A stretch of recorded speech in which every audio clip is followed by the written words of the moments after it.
Hi, friends. This episode of Big Blue Banter is brought to you by Prize Picks. Head on over to Prize Picks and use promo code BANTER, and they'll match up to $100 on a new deposit. Thank you and enjoy. Welcome back. It's the Big Blue Banter, New York Giants football podcast. I'm Dan Schneier. Joined as always my co-host Nick Filato. I know some people said, what happened? I woke up yesterday and there was no Big Blue Banter podcast. Yes, we missed one day in April. We usually hit every day, but you know what? We figured let's miss a day because we take Sundays off sometimes, man. We take some Sundays off in April, even in April. And things are starting to take it. I know you hate the golf talk, but some people like it. Somebody asked me the other day, you haven't been talking golf recently. Why have you not been talking golf? So I'll give you a little golf taste right now. Things are coming together for me. I'm close to my goal. I've shot 94 twice, but it's on easy courses, so I don't consider it. I'm waiting for a medium to tough course to shoot my 100.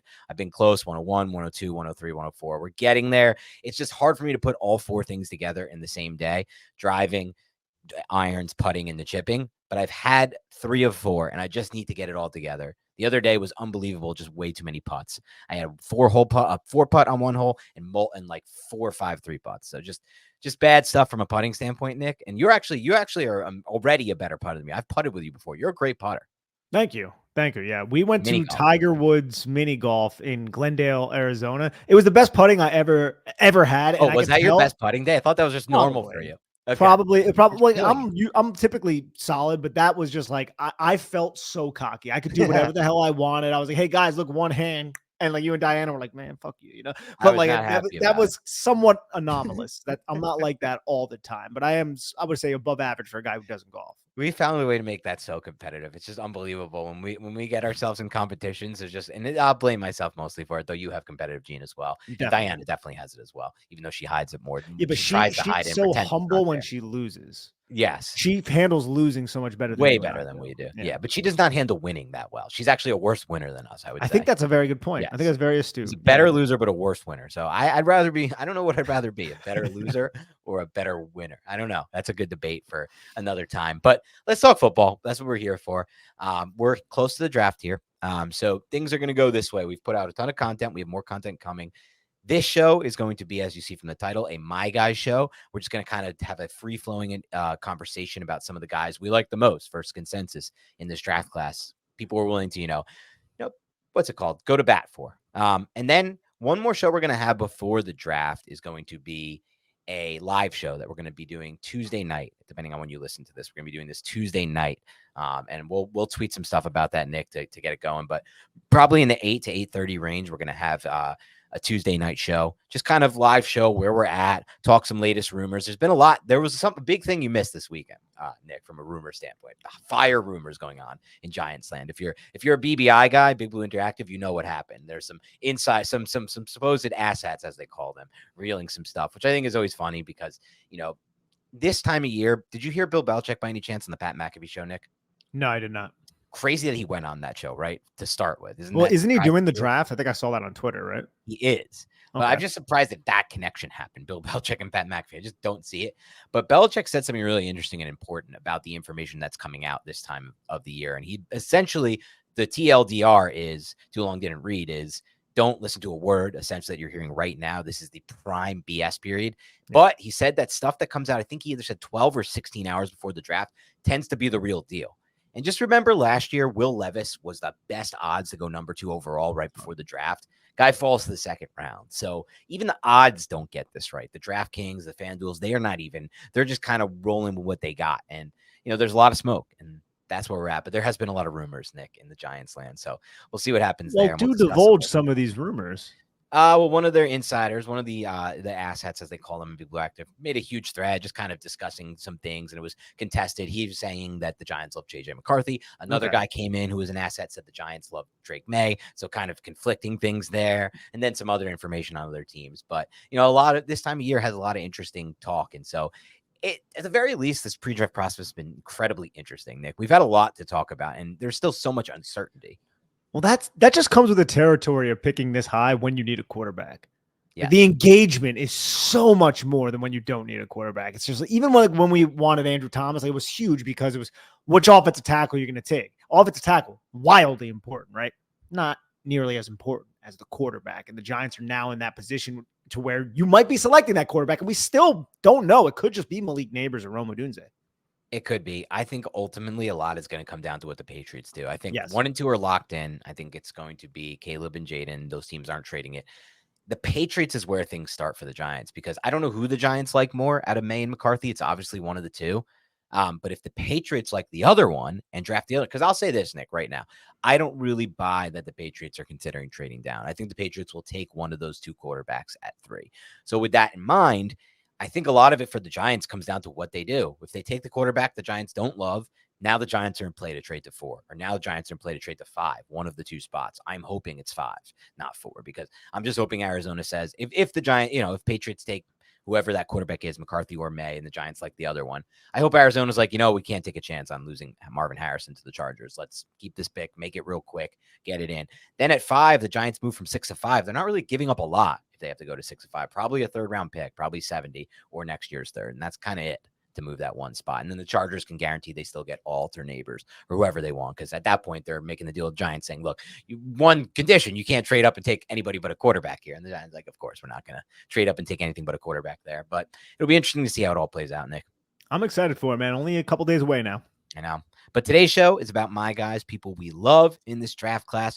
Free flowing, Nick. So we're not going to do it like the rankings of the best my guys, the best values, just guys we think are better values than maybe the media consensus has, guys we love in this draft class from a value standpoint, or not even from a value standpoint, just overall standpoint. So you can start wherever you want, Nick. I have my list over here, and I'm just kind of organize it by offense, defense. But where do you want to start with one of your my guys?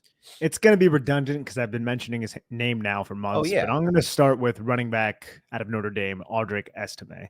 Nice. And I love the fact that he ran a 4.71. I love it. I wish he ran a 4.81 or a 4.91 because it wouldn't matter to me if we're talking about a day 3 pick. I'm not looking to spend an asset at the running back position on day 2 right now. If it's Trey Benson, I'm not going to be upset about it, right? Because I think Trey Benson is a true difference maker, but I'm not necessarily looking for that with the current state of the Giants roster. But Audric Estime in the 4th round or the 5th round, if he's there, the footwork, the vision, the physicality, the between the tackle runner that the New York Giants have lacked for so long. Not to mention, he complements Devin Singletary so well. Now, Devin Singletary is not the long-term answer here, but I've said this on previous podcasts. I don't remember the last time we've had a physical type of running back like Audric Estime with the footwork and with, I would say, a slipperiness and an agility to make guys miss in a phone booth. Now, I'm not going to sit here and act like he's LaShawn McCoy. He's not. But when I turned on his tape, and I watched him on Saturday, but when I turned on his tape, I was like, this guy's actually much more light on his feet than I think he's given credit for. And then when he ran that, I was like, oh, this is freaking excellent. Great for us. And he's only 20 years old. There's not a lot of wear and tear on his body. So if the Giants end up with Audric Estime, I think he's going to be a fan favorite. I think there is receiving upside, even though it wasn't utilized all that much at Notre Dame. He's somebody who, hey, you need a yard. Curtis Martin. Now, I'm not saying he's the talent of Curtis Martin because Curtis Martin was so good, but Curtis Martin was that guy's like, oh, he's always going to get 2 yards because you can't tackle him behind the line of scrimmage. We had Cy on, and Cy mentioned this, and I think he brought up a really good point about Saquon Barkley. As much as we love Saquon Barkley, if you had a knock on him, it was he didn't always get that 1 yard when you needed him to. Estime is that type of player, man. I just think he has that in him to get that 1 yard when you need him to, in between the tackles or wherever. So that's my first guy I wanted to highlight on day 3, Audric Estime.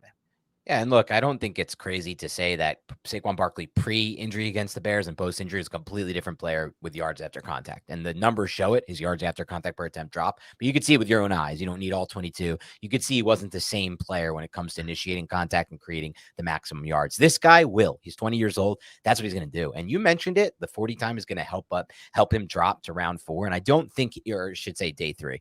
I don't think he's going to go on day 1 or 2. I really feel confident about that. So the Giants can really be staring at that first pick of the 4th round as a good value spot for him. But he did also, I mean, who knows? You know, it's tested. I don't know if you want to trust this, Nick, but he ran a 4.58 as pro day. So I don't know if you care about that or just something to consider. I mean, he's clocked over 21 miles per hour too. Now, right. It wasn't consistent, but he did clock over 21 miles per hour, which is fast for a running back. And that was something you brought up when we discussed him with whoever it was. I don't remember who we were. Was it with either Russ or Cy?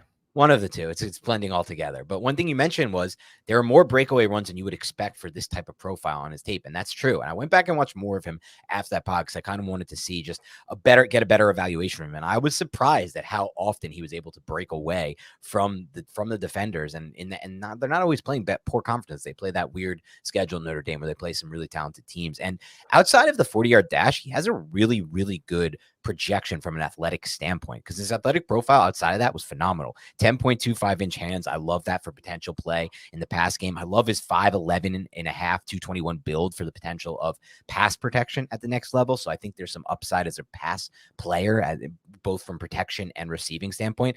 38-inch vertical and 10.5 broad is kind of insane for a 221 pound athlete. Like, he's an explosive player.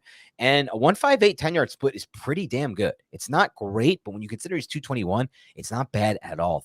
Almost 33-inch arms as well for Audric Estime. And one thing I loved about him, I talked about this a lot. When I'm looking for running backs, Nick, I'm not necessarily looking for players who are going to hit the home run, the 40, 50-yard play, because I just think they're so rare in the NFL. I'm looking for the doubles. And Audric Estime had 22 carries of 15-plus yards last year. That is a lot of doubles. It's a whole lot of doubles. He also had the 7th most yards after contact per attempt in all of college football last year. And I think that's obvious when you watch him. He has that ability, but that's they stacking a lot of good traits, production, projection there for something you can get in the 4th round. And all you're kind of missing is the long speed. And that, again, is just a bit overrated. So I'm with you. Sorry, go ahead. Yeah, the Stanford game, you could see some long speed, but please, if anybody wants to see some long speed, he took like a halfback draw against North Carolina State and took it for 80 yards. And you could just see safeties and cornerbacks misjudging their angles. And I'll say that they weren't the best angles from those defensive backs, but a defensive back should be able to track down a 220-pound running back. Yeah, right. Just couldn't. Once he gets out into space, he has those long strides and he can go. Mm-hmm. I'm not going to sit here and say that he is a home run hitter because he's not, but he can hit home runs for you in the right situations, especially if some of these defensive backs underestimate how fast he actually is. Yeah. And we could do this throughout the show. If there's like my guy of yours or mine, that's also the opposite. We'll just say it. So this is one of my guys as well. You got him. And I will say if there's one knock for me from watching Audric Estime, it's that I think he runs a little high. And that's just something that may be a problem at the next level, maybe not. It's more of an aesthetic thing for me. I like those low, stocky running backs who run with low pad level, but I think he can be an exception. There have been many exceptions. There's another person who I'm going to get to at some point as a my guy in this class at the running back position who also runs high, but I also really like his projection. So that's Audric Estime, the running back out of Notre Dame. It's a my guy for Nick, and it's a my guy for myself. I'm going to start my guys, Nick, with a player that I have a conviction on, and I'm going to go with it. And it's Drake Maye, the quarterback out of North Carolina. This is a quarterback who showed me an it factor the first time I ever watched him play football as a freshman in 2022 at North Carolina with what I felt like was a pretty damn bad team around him. I thought Phil Longo really helped him. Great system he was in. And Josh Downs, I guess that's a great receiver. I think it's a good receiver. I think a lot of these guys play with much better receivers, especially like the Michael Penix types and even like some other quarterbacks in this class and past classes. But he just put the team on his back in the game I watched. And then I just watched him just rip off game after game after game. If you want to hear some of the stats that I brought up from his 2022 season, you can listen to our Drake Maye profile. They're really through the roof, just phenomenal stuff. I think he had a stretch. I'm forgetting now. I got to go find it, but a stretch of like 300-yard games and 5 touchdown passes. Then a little bit of regression in 2023. But for me, what it comes down to is I'm betting on the traits. I'm betting on his athleticism, his frame, his arm talent, and what you described as his willingness to throw those tight windows and to throw with anticipation into those windows. And really just, I think the projection is he can eat up at that intermediate range. And then one final thing I just love about him is something I see from some quarterbacks. It's that ability to make plays out of structure. And when things break down and you just need to, like that 4th and 4 play he made. And there's plenty of examples of that. And I've even seen some advanced things I got from his tape that you just don't expect based on what people say about him. Like the play against North Carolina State where he audibles to that speed out and then rolls to the left and just rips it in for a touchdown. And it's just like, wow, he's even doing stuff like that this early. So I just really, truly believe, and also athleticism, very underrated with Drake Maye, very, very underrated. I think, again, if he had actually ran at the combine, the discussion would be a little different about him. So I'm not always going to have a conviction on a quarterback, Nick. I didn't have one really in the last class. So there wasn't really anyone I loved in that class. That even dating back, like there's just a lot of classes where I don't really have a quarterback, I should say, that's like got the size, the frame, and the arm talent and the athleticism. These are all 4 things that I want. Because to me, those are what give you the option of being an elite top 5 quarterback in the NFL. And we see it. Literally, not a single elite quarterback in the NFL doesn't have elite arm talent. There's not one example. So I'm banking on that. And I'm hoping that I'm right about that, but we'll see what happens as far as if he goes to the Giants or not, Nick. But he's definitely my guy in this class at the quarterback position. Can't hate it and can't say we're surprised. Anybody who's listening to this podcast knows Dan Schneider loves himself some Drake May, and I'm right there with you. I'm not going to sit here and say he's my guy. I'm going to let you have that one, but I absolutely love Drake May. I see the bust potential there. I think a lot of people do, but the ceiling is way too high. He's still a very young prospect, and I think the situation that the New York Giants have in place at 6, even if they trade up 2, it's perfect for Drake May because Drake May won't be thrust into a position where he's forced to start if he's not ready yet, because he does have some footwork issues to clean up after playing with Phil Longo in the air raid for 2 years and then switching to Lindsey last season. You saw those footwork issues manifest themselves with inaccurate balls that he was skipping in that were just layups for a guy of this talent. But you want to talk about the anticipatory throwing, you want to talk about arm talent. I think he has top 5 quarterback potential a few years down the line. I think that is realistic. Caleb Williams is the only other quarterback in this draft class that I think has that. So I want to take a swing on a guy like Drake May. And if the Giants come away with Drake May on Thursday, man, I'm going to be ecstatic about that because I think Brian Daboll can get the most out of this kid, put him in a position to succeed and hopefully change around the fortunes of this New York Giants franchise that has been a dumpster fire for the last decade plus. Let me have this quick conversation with you. I don't want to sidebar too often in this pod so we can get to as many players as we can. But do you think, like, I'm trying to come to terms with if I think JJ McCarthy has that kind of upside as well. Okay. And obviously, from a traditional standpoint, he doesn't have the frame and he doesn't have the arm talent that I'm looking for yet. But I think there is a possibility that he can add a different level of, like, just from what I've seen and how young he is, add a different level to that deep vertical game and the throwing to the left and all the things he struggles with now from an arm standpoint, and just kind of maybe change a little bit of what, and not just be a fastball only type of thrower. I don't know that for sure. And I think the intangible stuff is really important. The athleticism is also really important. The 6'8", 3 cone, which you can see on his tape, and just his ability to understand pockets, manipulate them, get in and out of them, throw on the run. Do you think he has that? Because I'm going back and forth, and it's an interesting debate for me. I'm not going to say no. I just think he has more ways to go. It depends. Like, if you're asking me who has a higher ceiling, I think Drake May has a higher ceiling than JJ McCarthy. I still think I think people were lazy about JJ McCarthy because they saw that he was somebody who threw the football 8 times in some games, and they're like, oh, this is bullshit, and he has this offensive line that's crazy good. But as we said on the podcast, I went into that tape and I was pleasantly surprised by his overall skill set. Now, I think the arm talent can definitely improve. I think the deep accuracy can definitely improve. I think he needs to learn to change the pace and the trajectory of his throws over the middle of the field, all the stuff we did talk about. But he was making some acrobatic type of passes. I thought he was a much more creative thrower of the football than people gave him credit for, right? So I do think there is a ceiling there. I'm not saying he's just going to be Alex Smith, but if you're just saying, like, which one of these guys has a higher ceiling, to me, it is Drake May. But it is interesting, positing, hey, how high is JJ McCarthy's ceiling? Like, if JJ were to reach his ceiling, what is that ceiling? And I'm uncertain because I don't know if we've even scratched that quite yet if he were to fix some of the issues he has. But I will say this, he doesn't have the arm strength that Drake May has. And that is something. Now, he has the velocity. He could put a lot of, a lot of sauce on the football, but I don't think he can accurately throw it down the football field as well as Drake May does, which does cap his ceiling a little bit.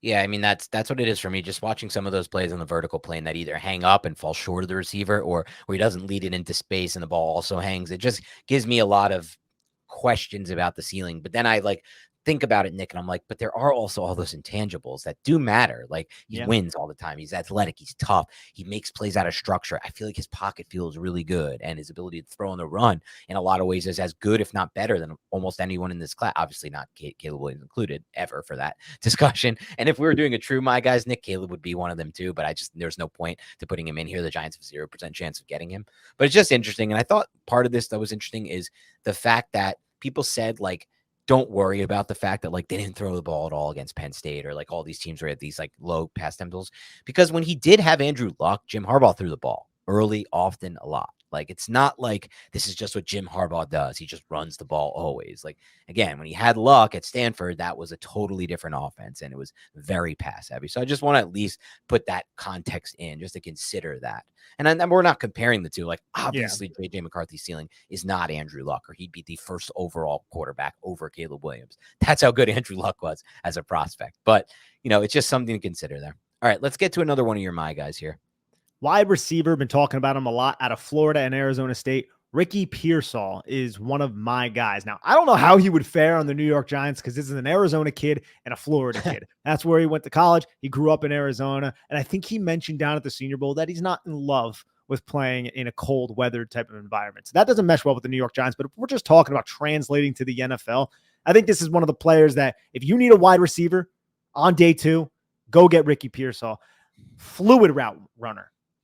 Efficient footwork, can win on the line of scrimmage. One of the best, most deceptive route runners up his stem, is tough as shit over the middle of the field, wildly smooth, makes acrobatic catches, expansive release package. You can see him slide defensive backs off their platform, attack against leverage. He does everything that you really need him to do at the line of scrimmage and up the route stem, and he's a freaking really good athlete. He's not the biggest guy, but he has solid height. I'm sitting here looking at him, and I'm saying, what are his drawbacks, really? He's a little bit of a slender-framed guy. He doesn't have a huge catch radius, but I don't really find a lot wrong with him other than the fact that he's a little bit older, right? He's 24.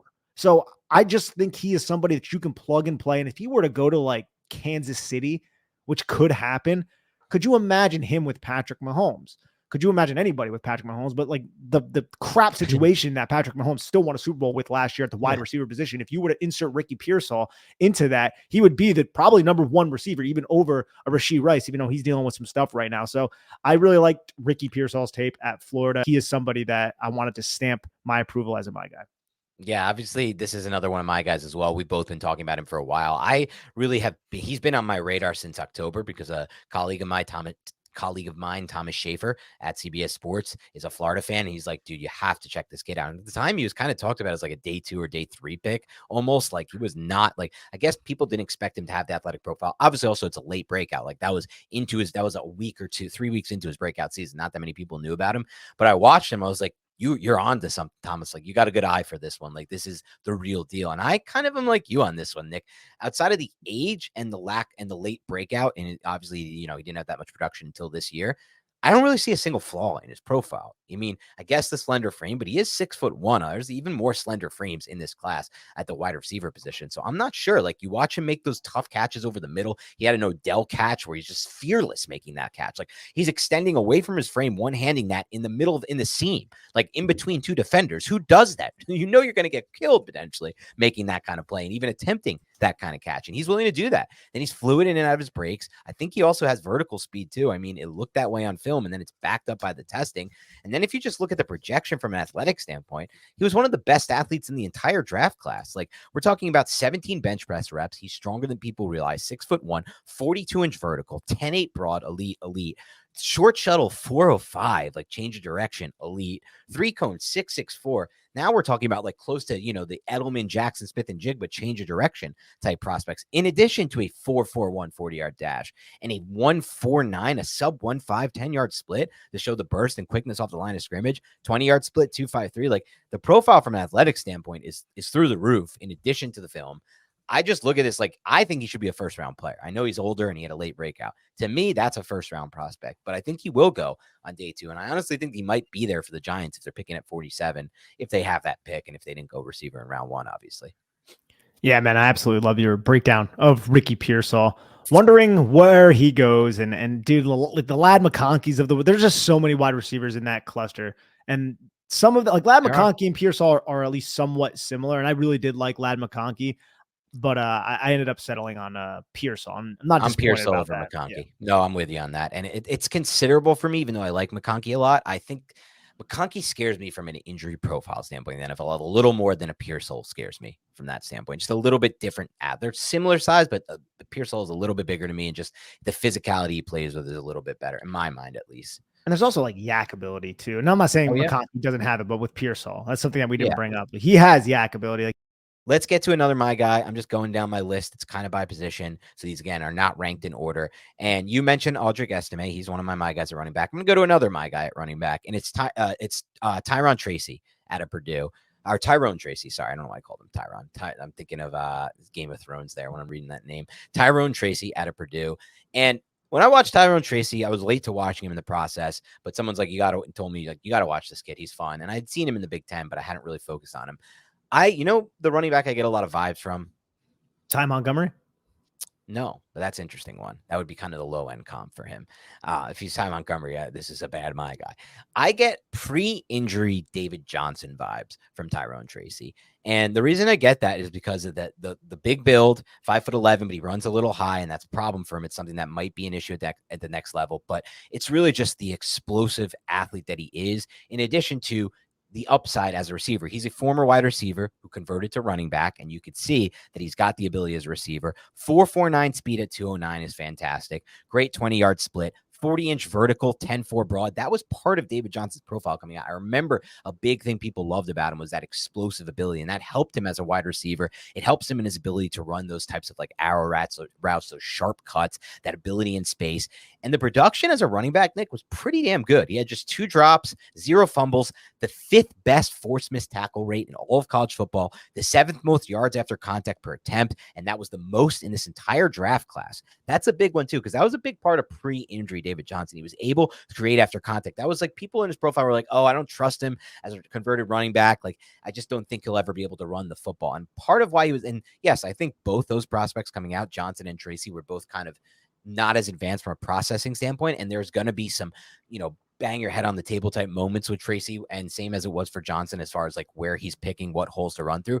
But when he gets that second level, he can break out of tackles. And that was a big part of what made David Johnson special before the injury. So Tyrone Tracy is somebody you can get, in my opinion, based on the age and so all the factors running back on day 3, early day 3, in that same range as Estime. And he's somebody who's squarely on my radar because I'd love to add a passing weapon at the running back position to my team. Former wide receiver for the Iowa Hawkeyes, which you might as well, be a wide receiver for a high school. You get nothing team. there. No, you don't get anything there. And it's just crazy that the Purdue coaching staff was like, hey, you want to switch to running back in your last year of eligibility? And he was like, oh, I guess. And it actually worked out for him, right? Changed his whole trajectory, right? He wouldn't have been drafted as a receiver.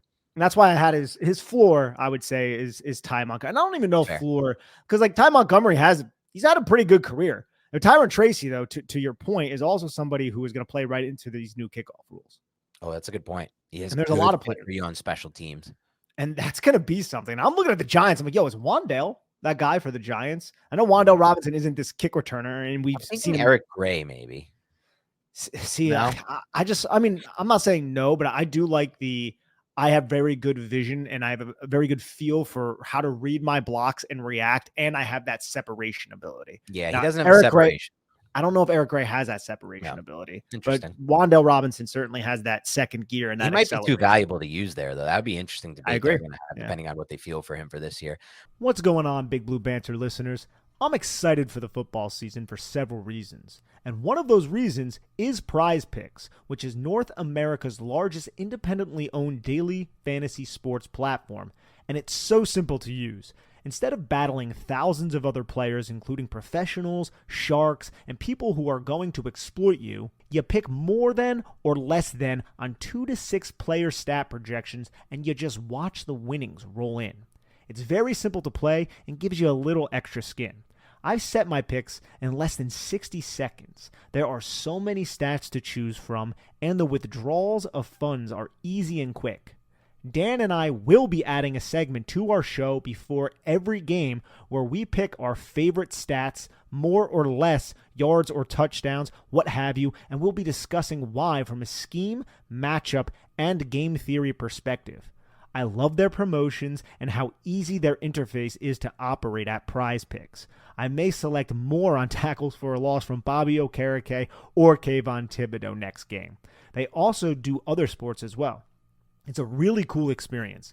Please join Dan and I in the fun of Prize Picks. Go to prizepicks.com/banter and use code BANTER for a first deposit match up to $100. Again, go to prizepicks.com/banter and use code BANTER for a first deposit match up to $100. You will not regret it. You ever feel sluggish or out of focus? Are you stressed? Has your digestive system caused discomfort or flatulence like a certain co-host on this podcast during a live stream? If so, you should check out AG1. When I started drinking AG1 daily, I could feel a real difference in my daily health. I had more energy, I was better off at the gym, and I could focus on my work in a much more efficient manner. That's because AG1 is a foundational nutrition supplement that supports your body's universal needs like gut optimization, stress management, and immune support. Since 2010, AG1 has led the future of foundational nutrition, continuously refining their formula to create a smarter, better way to elevate your baseline health. Not only did I replace my multivitamin with AG1, but I love that every scoop also includes prebiotics, probiotics, and digestive enzymes for gut support. I recommend AG1 to all my family and friends because AG1 has a team of doctors and scientists that formulate around the latest science and maintains high quality standards within the industry. Even my friends have started drinking AG1, and they always tell me how energetic they feel and how it's helped them out at the gym, and also it's helped them manage their stress levels. That's why we're happy to have AG1 as our partner. If you want to take ownership of your health, it starts with AG1. Try AG1 and get a free 1-year supply of vitamin D3, K2, and 5 free AG1 travel packs when you first subscribe. Go to drinkag1.com/banter. That's drinkag1.com/banter to check it out. Our mental and physical well-being is of the utmost importance. Whether you're a world-class athlete or a podcaster like me, we all need to take that very seriously. That's why I'm excited that Unified Healing is sponsoring this episode of the Big Blue Banter podcast. Unified Healing is a new and super innovative global network of wellness centers powered by Energy Enhancement System, or EE System. If you haven't heard of the EE System yet, you'll want to listen up. This technology promotes wellness, deep relaxation, purification, and rejuvenation. Whether you're here in New York, New Jersey, Arizona, if you will, or hundreds of other locations across the globe, access to a center is easy and affordable. Interested in experiencing the EE System technology for yourself? Go to unifiedhealing.com/banter to learn more and find a center near you.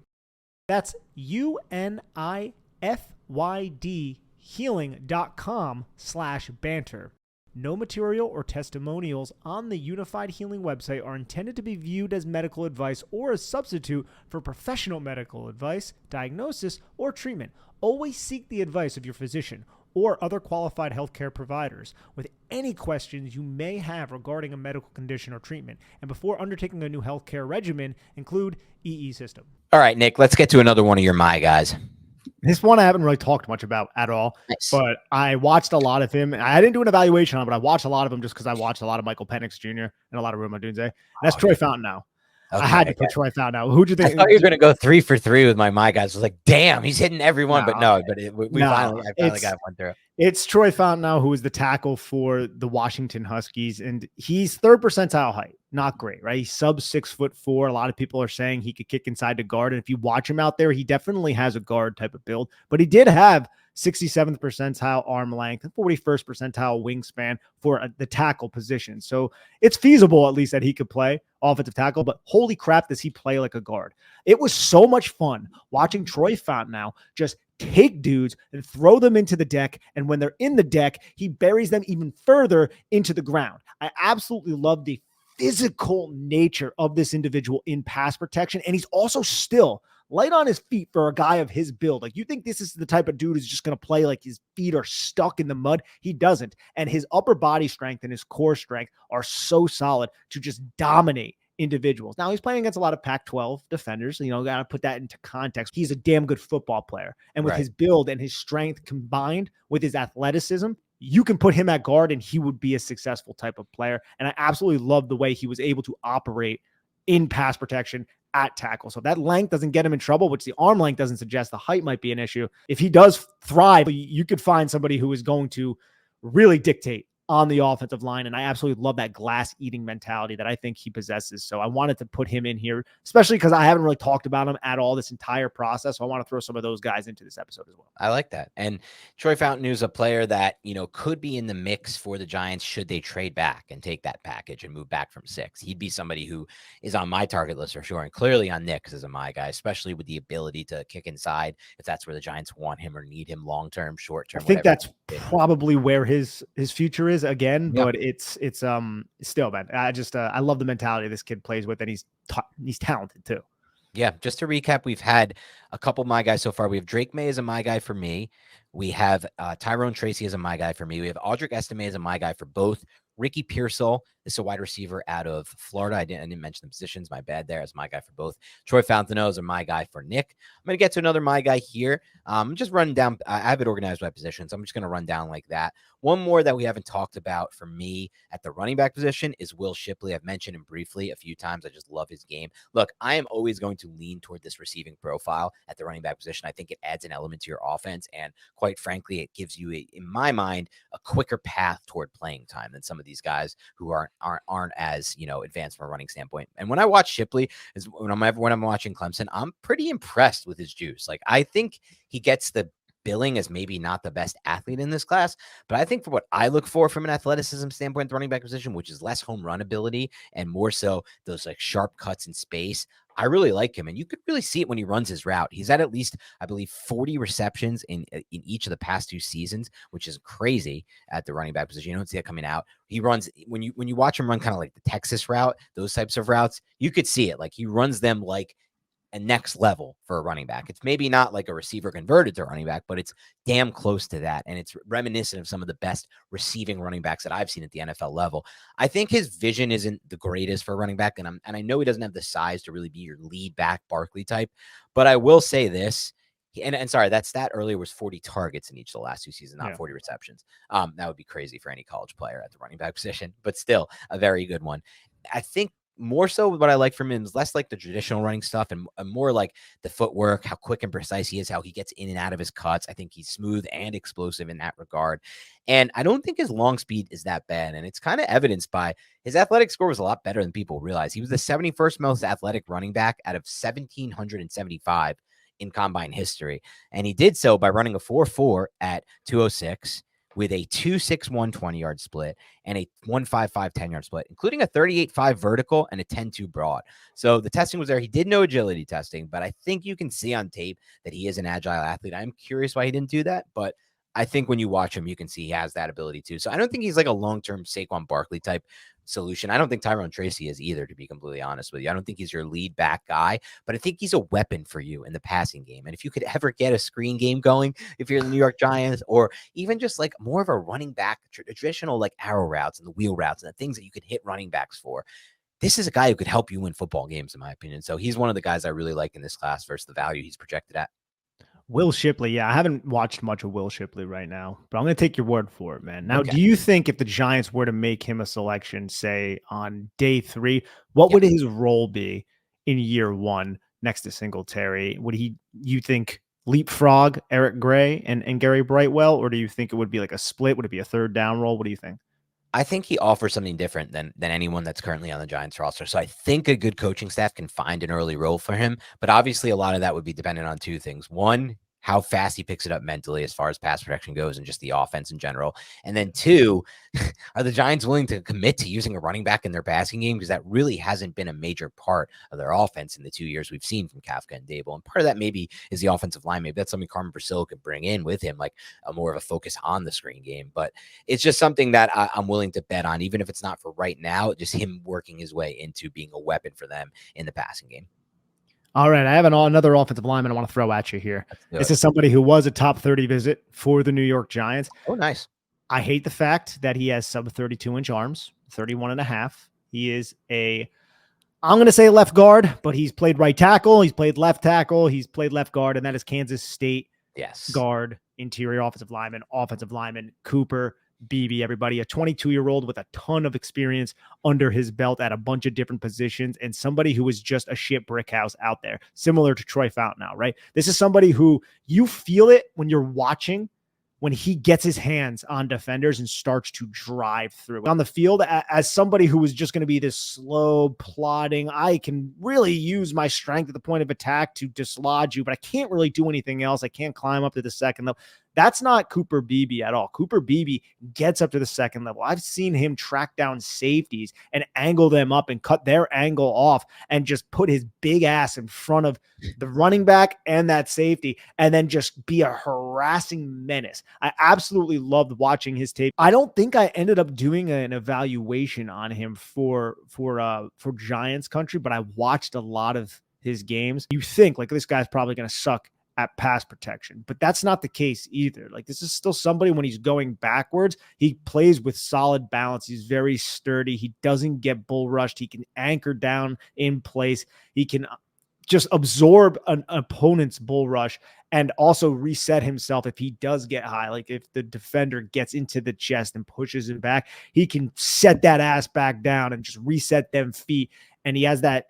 I'm not going to say he's the most flexible guard, but there is some flexibility for a guy of his build for an interior offensive lineman. So I wanted to give Cooper Beebe a head nod. Yeah, a lot of ass talk from Nick there. A lot of ass talk. I could pull the Flato and give one of these when you mentioned I should start doing that. But this is no doubt my guy for both Nick and I. We both, if I'm not mistaken, targeted and drafted him in our 7-round mock drafts. I think we both came with Cooper Beebe. So it was a player we both liked a lot. And the Giants clearly do too. Just to add some stats. And this is, you might have heard some of these already just from that show, but in case you didn't hear that show, you're hearing this one. He was, his grades from a Pro Football Focus standpoint are just phenomenal. He's the 4th best, the 12th best, and the 22nd best offensive lineman at each respective position. Over 610 plus snaps in the last 3 years. He's on the field all the time. His pass block grades even better than his run block grades. Great true pass set grades. And again, we don't go too much by the grades, but they're worth noting in my mind. And he played left tackle in 2021. Remember, Carmen Bracilla, the new Giants offensive line coach, loves versatility. And then with top of all that, he was also the 102nd most athletic interior offensive lineman prospect out of 1,445 in the combine. It's crazy how many great athletes are in this class, Nick. And I feel like part of this is a discussion for another day, but I feel like athletes are getting smarter and smarter at gaming the RAS score and just like understanding like what maybe it's just training less than gaming, but training for specific drills to get better at them than they were in like 1987 or 1991 when they're like testing these athletes. When they see these scores, we keep seeing like he was the 87th most athletic player out of 1,478. It's like I was like across the board. There's like the best athletes ever in this new draft class every year, it seems. So it's something to consider, like put as far, but it's clear he is a good athlete and you can see it on his film as well. So Cooper Beebe's a great call by you. I wonder, so we've gone through some players so far. Drake May, if the Giants draft him, that would have to be trade up or at 6. Fontenot, if the Giants draft him, would probably be trade back, I would think. If they, I don't think the Giants are drafting him, but I mean, well, if they could 6, you know, they get some. If they traded back to 11 and 23, I think maybe they can get him at 23, but there's probably other players that they would value more than him. I don't know if he's a first round guy. He's a lot of people I respect have him as their top guard. I really liked Christian Haynes as well. Was going through it in my mind. Who would I prefer over Haynes, Beebe, and Fontenot? And I know watching Fontenot at tackle, trying to project it inside, I think it would go Fontenot, Beebe, Haynes. That's where I think I'm at. I don't know if you've seen enough of Christian Haynes from UConn, because I really like his tape as well. Haynes. I know we have a lot of people like him. I actually have a guard I like more than all those guys, but he's considered a interior offensive lineman at this point. Nobody knows where he's going to play, but I think he'll end up best at guard. And we could get to that now, actually. So let me just recap the other guys. So we have Ricky Pearsall, a player that's my guy for both Nick and I, potentially 47. That would be the range maybe the Giants can get him. I think it's possible. Audric Estime, that's day 3 for the Giants. I would say top around 4.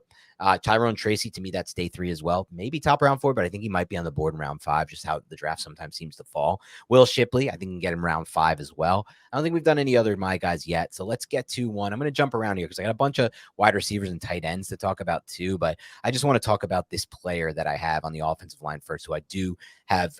If I was going to so here's my thing. If I'm trading back from 6 and I pick up 11 and 23, or I pick up anything in that mid-range, this is kind of the player I want more than like A.D. Mitchell, my wide receiver 4, whoever would be my wide receiver 4, and kind of more than anyone but Bowers at that point.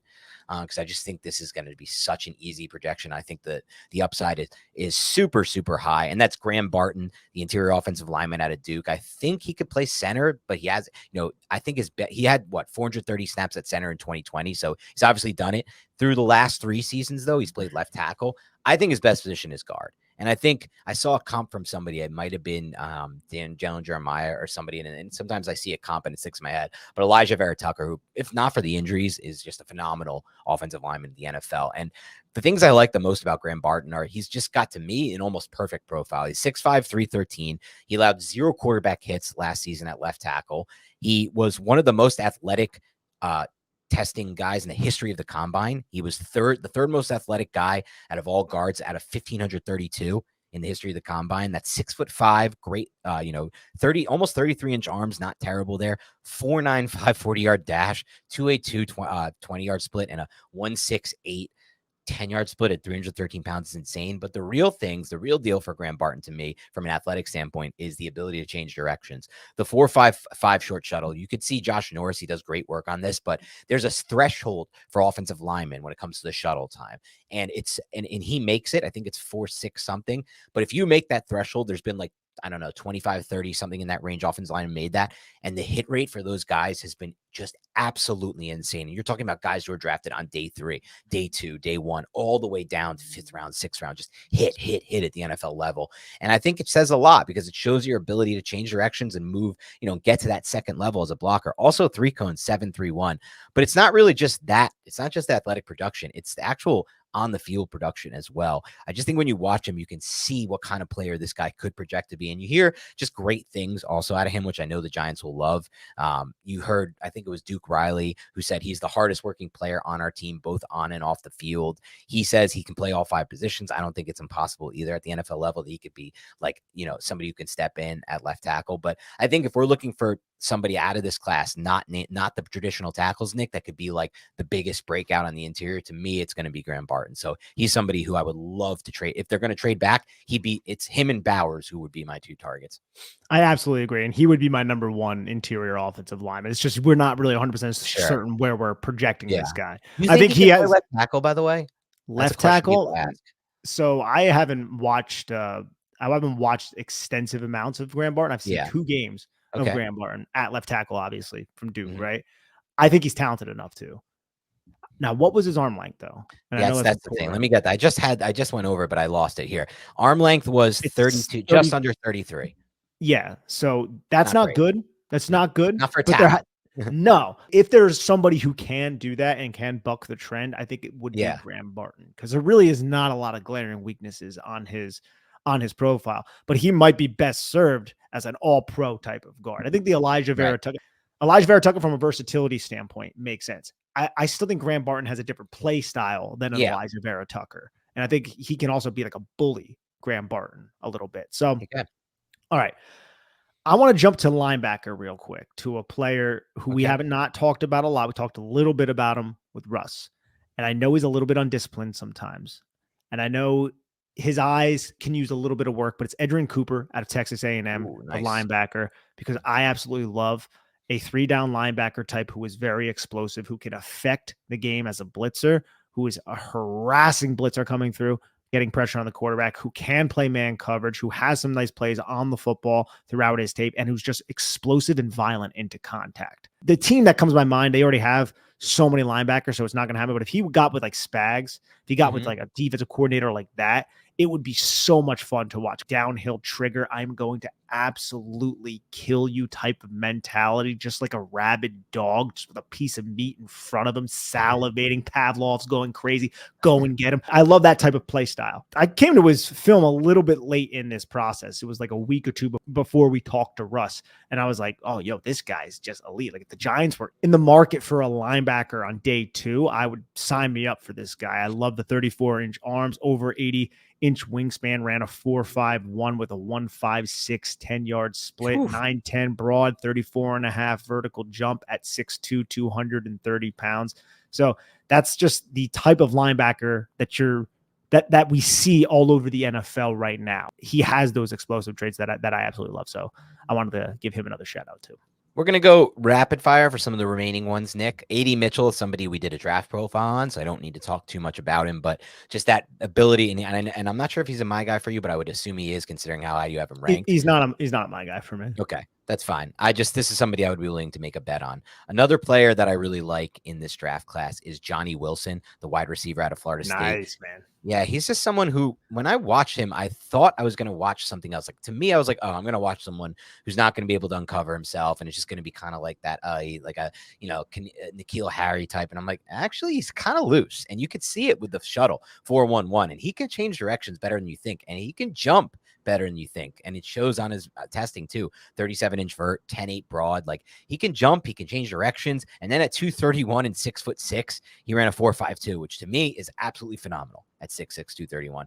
Honestly, I look at his athletic profile and then I look at his tape, especially with a quarterback that, in my opinion, was holding him down. I'm not a Jordan Travis fan at all, and I'm like, their athletic profile is very similar to a wide receiver who was dominant at the college level and dominant at the NFL level, albeit had much better quarterback play and a better system. And it's Mike Evans. He's not Mike Evans. He doesn't look exactly like Mike Evans out there, but the athletic profile is very similar.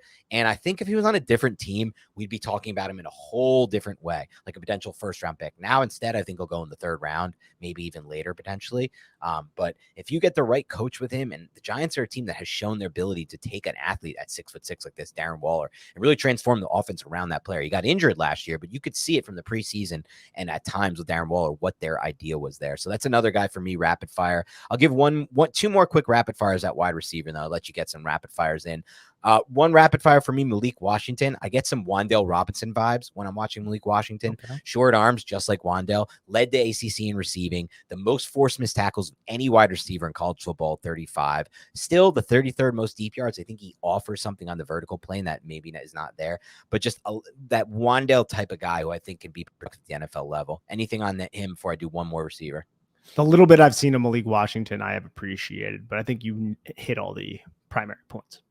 One more guy then. This is just a player. You're going to see a lot of players from the games that I've watched the most, and that's just how it goes in the draft season. This is a team I watched a lot. It's Washington, and it's Jalen McMillan. And the reason I really like him is because I went back to some 2022 Washington because I wanted to get a better feel for Michael Penix.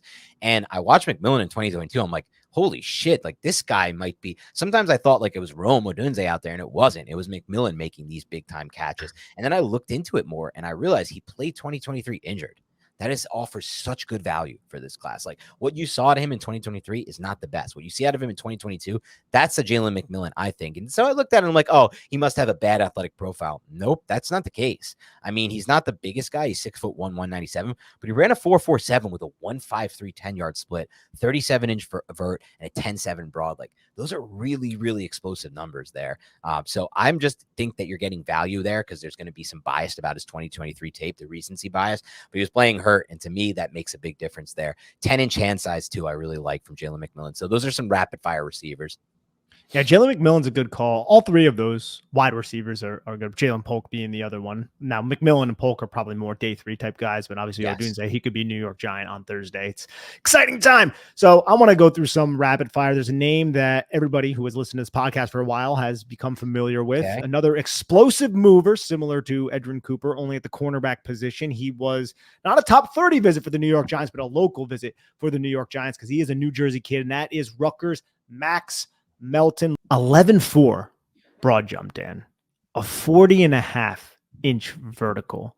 And this is just a player with insane vision and zone coverage, very decisive. When he sees something, he jumps it. He's going to be a cover two trap nightmare for teams because his click and close coming downhill and the explosiveness, which you could see by these testing numbers, it pops out on tape. I've said this so many times. I'll say it again. He was the first cornerback that I watched this year, and I was like, are they all this explosive? Like, why is no one talking about him? The only reason why I chose him first was because he was a Rutgers guy, and his brother Bo Melton was a 7th-round pick by the Seattle Seahawks and ended up having a really solid end of the season with the Green Bay Packers last year. Max Melton's going to be a day 2 pick, possibly for the New York Giants. Not the biggest guy.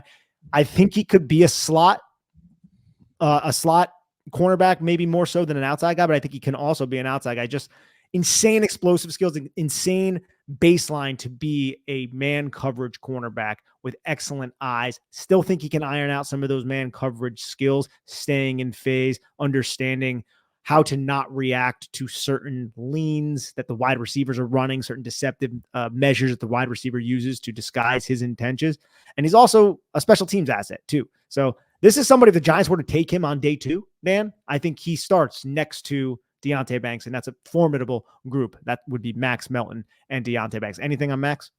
Yeah, a lot on Max. He's another my guy for me. And this is kudos to you. You told me about him so early in the process. So I got a chance to watch him early. And he has exactly what I like when I look for in cornerbacks. And it's something that really turned me on last draft season to DJ Turner, who had a pretty good starting season with the Bengals. And that's that click and close ability, especially from off coverage. I just love to see that. And like you said, it's substantiated by the testing numbers as well. And the one thing that does scare me from the testing is the short shuttle wasn't great, but outside, and the size is obviously a big factor, right? 5'11, 187 is not ideal, I'd say, for an outside corner there. And that's something that'll be interesting at the next level, if that's something he can do or not. But I think outside of those things, you just watch his ability to make that move to get downhill from off coverage. And that's, look, we're going to see a lot of more off coverage. I'm going to say a lot, but we don't know exactly what's going to happen yet. But we're going to see more off coverage than we're used to in this new system with Shane Bowen. So I want a corner who can really operate in space like that. And I do believe he can. I also think he's tough. He's tougher than his size says, and like very willing run defender from what I thought.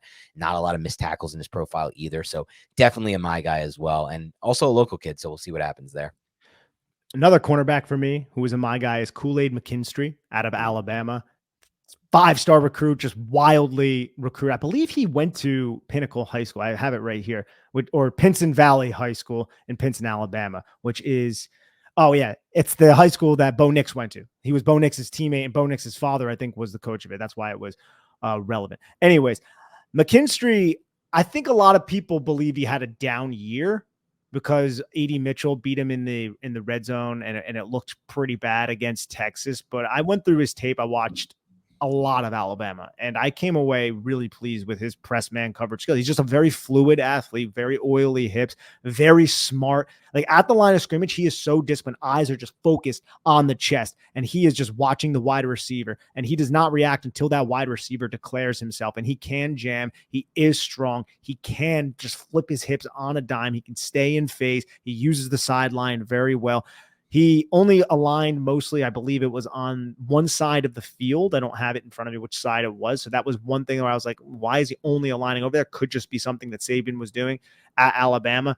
But holy crap, man, if you need a press man cornerback, like if this was the Giants right now with Wink Martindale, this would be the type of player that you would bring in. So I came away really pleased with everything that I saw, and I think he would work very well with Shane Bowen as well because he is so smart with match principles, and his eyes are so damn good, and he understands where he needs to be. He's a freaking excellent communicator. You saw him on film making undercalls all the time, which is something we're going to be seeing a lot from Shane Bowen. So Kool-Aid McKinstry, Alabama. Not just a cool name, but a cool player. Haha, you like that one? Kool-Aid McKinstry. But somebody who might be in play for the Giants at 47 overall. He hasn't gotten a lot of draft buzz. I know he was like in July last year, in mocks in July, he was a top 10, top 15 pick. And that's just not the case anymore. And again, like you said, I think there's been some kind of recency bias there as far as the evaluation goes in the media. Obviously, we don't know what the teams think, but I think he could be in play at 47 versus a player we like as well, Max Melton out of Rutgers. I think that's more 70, especially given the size. And I'm going to talk about another player who I don't know if he's going to last the 70, and maybe it's rich enough to go 47. But I think given his size, he probably should only go at like 70 range. But maybe, if the Giants love him, I wouldn't mind him at 47 because I really like him. He's one of my guys. And it's Mike Sanderstall, the corner out of Michigan.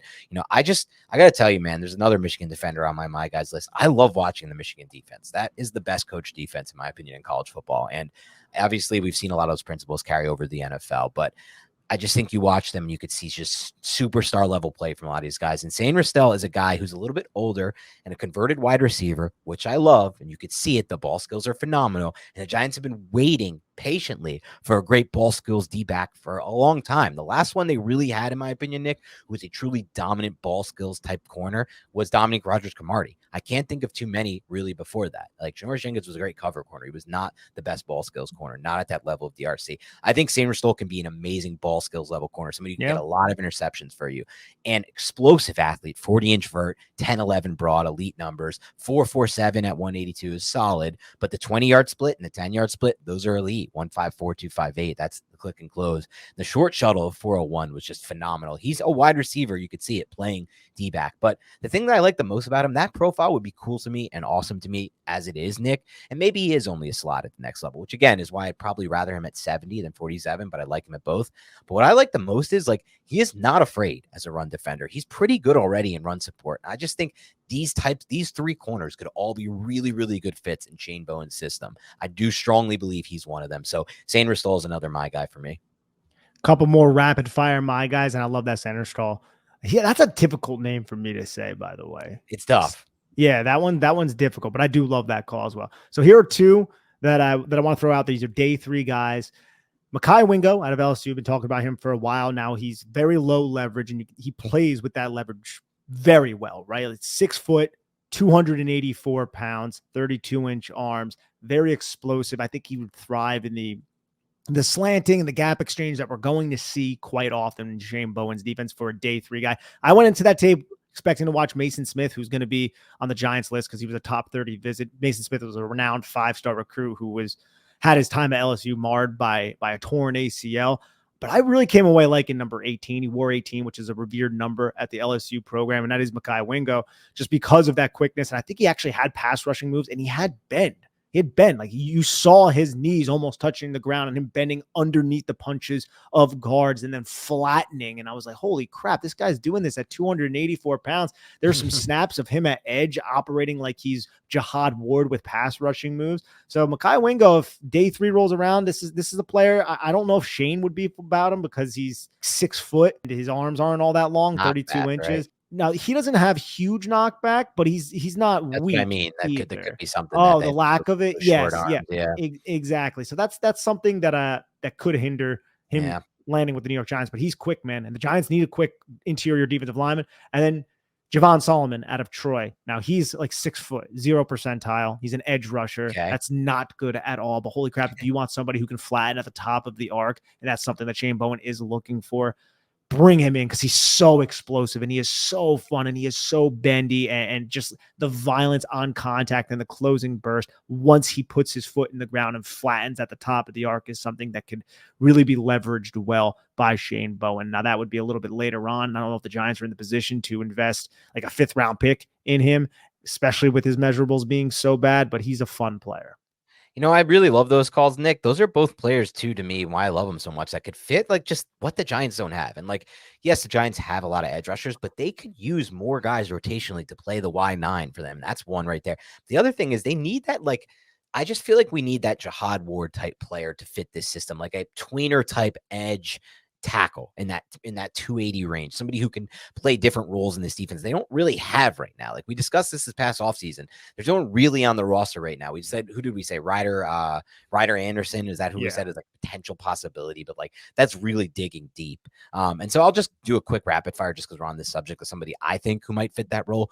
And that is Missouri edge. I think he could be a tackle at the next level. I don't know what he's going to be, but I just like him. Darius Robinson. And one thing that really caught my attention with him, and I didn't watch him at all until I heard on a podcast, somebody said that Kirby Smart, I think it was maybe Dane Brugler, said Kirby Smart was like, this is the dude we're game planning against. It's him. Like, make sure this guy doesn't beat you. And I'm like, oh, wow. If Kirby Smart's saying that type of stuff, I got to see what this kid's all about. He had 9 sacks last year as an edge, played mostly D tackle before that. He just fits that billing of a player that I think the Giants kind of need on this defense. I know you got one more, and then I'm going to do some rapid fires just to end this. Cole Bishop, the Utah safety. I went into that tape thinking about Seon Vaki, and I was like, holy crap, Cole Bishop's very good. Very quick, rangy athlete who did not have any vulnerabilities in his game at all. Like in run support, he comes downhill, he can hit. I wouldn't say he's the most sure tackling safety, but he's not a liability whatsoever. If you need him to play the post, I think he has enough range to play the post. And he's a bigger guy too. He is 6 foot, just about 208 pounds,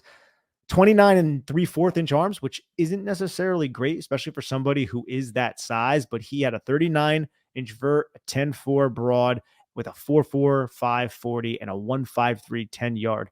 And that's crazy, man. A 1.53 10-yard is very explosive, and you could just see the football IQ. I think that is something that is going to be prioritized with Shane Bowen. It's prioritized with a lot of defenses. You want smart safeties, and the too high, too read type of coverage, you're going to need these smart safeties. So Cole Bishop is that final guy I wanted to put out there for, I would say, pick 70. If he's around there and you want to spend it at that point, I'm not going to throw a fix. I think he's a damn good football player who can drop down, be nickel for you, play big nickel for you, and also won't be a liability as a man coverage type of player against tight ends and bigger slots.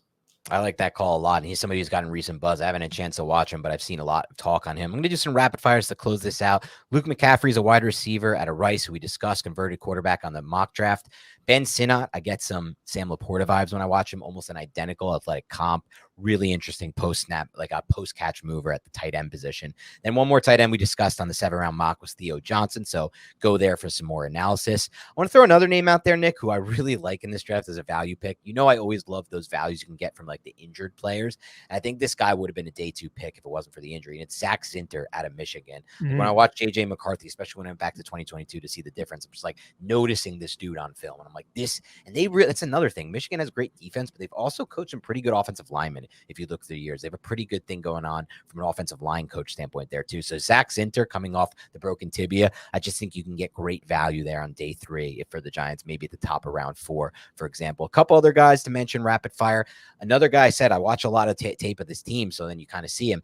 I was surprised at Roger Rosengarten. Like I saw he's essentially protecting the blind side for Michael Penix, a left-handed quarterback. He is protecting the blind side.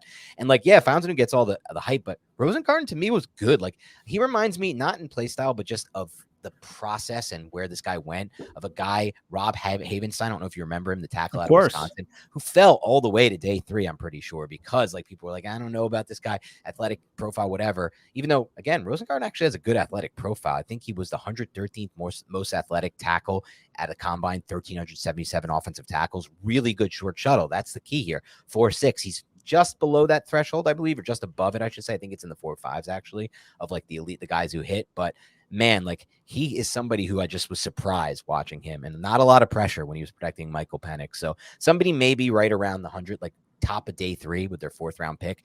Also, one fun stat about him, he's the 4th most true pass sets in the entire class, which I think is really important stat as we try to translate to the next level. One more guy at the tackle position real quick. This is a person I got to give a shout out to my boy here, Sal from Queens. He told me about him after I tweeted about Rosengarten. He's like, take a look at Kansas's Dominic Pooney. And I started looking at him and I was like, damn, this is an interesting prospect profile. Like, I think he's probably a guard for the next level. I know he's played tackle, but he's got a pretty good athletic profile and he's got pretty good film. And he has a 4.4 short shuttle. He's in that range that I discussed of Josh Norris's range. So there's something to really consider there. He fits that move profile of somebody who could be a weapon for you on the interior offensive line. And he has pretty good film as well and pretty good stats as well. So that's Dominic Pooney out of Kansas. And then just 2 more here that I want to close out with. My favorite my personal favorite safety / nickel DB in this class, it's Javon Bullard out of Georgia. This is the guy I want. And I've had a reformation, Nick, on what I look for in safeties in the class. I used to like the Ashton Davis type, those rangy guys with speed.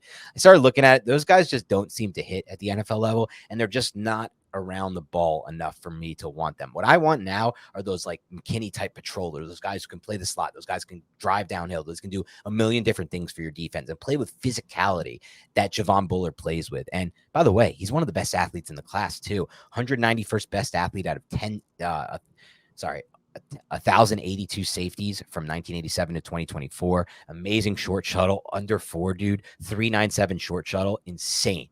That's insane. I've never seen a sub 4 with a 1.51 10-yard split, just to show that click and close and that ability to drive downhill. Just a freak athlete from that standpoint, with a 4.47 40-yard dash as well for Javon Bullard.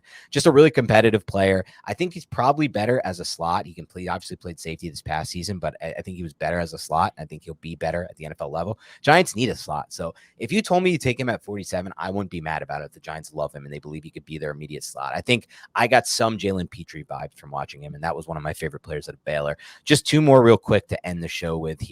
Jeremiah Trotter on day 3 at some point. I know the athletic testing's bad. Everything's bad. It's a bloodline pick for me, Nick. And I just think like you get him on this defense and he could play like the Micah McFadden role, but better for me, in my opinion. I've watched him. I watched him against Drake May. I watched him against like just some of these games. I'm like, I still think he's got it. And I know he was kind of discussed as like a 1st-round pick a year ago, and that's just like fallen completely out of it. And maybe he doesn't have like the new age profile linebacker. That's fine. I don't want him on day 1 or day 2. If he's there on day 3 in one of those picks, I just think he's a good glue guy for you and somebody who I'd invest in. Then one final one, another bloodline pick I wanted to get in there, Nick. It's Chris Jenkins, the son of obviously Chris Sr., who was a 2-time All-Pro with the Panthers, 4-time Pro Bowler with the Jets. I think Chris Jenkins has a lot more to offer at the NFL level than he does that he did at the college level. He was at Michigan just one of the best run stopping D tackles in the entire country. I think he was 99th percentile in run stopping according to Pro Football Focus. But I think part of that was just, and obviously the pass rush, people are like, oh, is he going to be a pass rush to the next level?